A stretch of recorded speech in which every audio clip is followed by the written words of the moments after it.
It was quite a night here in Charlotte last night. You know, President Clinton and President Obama have not been the closest of friends for the last several years, but you would not know it last night. An electrifying endorsement of President Obama from the former president tonight. The current president takes the stage to officially accept his party's nomination. It's your voice, your vote. ABC's Jake Tapper kicks off our coverage this morning. And the White House might have been within their rights to be a little bit wary of President Clinton, but not in the end. No, as you point out, theirs is a complicated relationship, a psychodrama, if you will. For that reason, the White House views President Clinton almost as an independent voice to validate President Obama's economic arguments. That's what they wanted him to do last night, and that's what he did. Theirs has been a tumultuous relationship, but the former president's endorsement of the current one was strong and unflinching. I want to nominate a man who's cool on the outside, but who burns for America on the inside. And by the way, after last night, I want a man who had the good sense to marry Michelle Obama. Clinton had two basic arguments.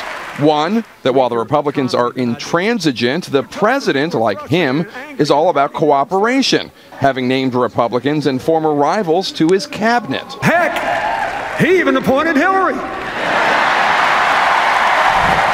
Point two, that the president, like him, supports economic principles that will work, while the Republicans do not. The former president had several other points to make. The Republican argument against the president re-election was actually pretty simple. We left him a total mess. He hadn't cleaned it up fast enough, so fire him and put us back in. Former President Clinton and the arena gave an answer to the question that Obama campaign officials seemed to stumble on earlier this week. But are we better off than we were when he took office? Afterwards, President Obama electrified the audience by surprising them by joining President Clinton on stage, offering a bro hug and a personal presidential applause for a former rival, to which the former president said simply, "Thanks." Of course, until that moment, it had been kind of a weird day for the Democratic convention, George. Lots of infighting about the party platform. And then, of course, the big news that they were moving President Obama's big speech from the huge outdoor arena to this smaller venue. But at the end of the day, a very well-received speech from former President Clinton.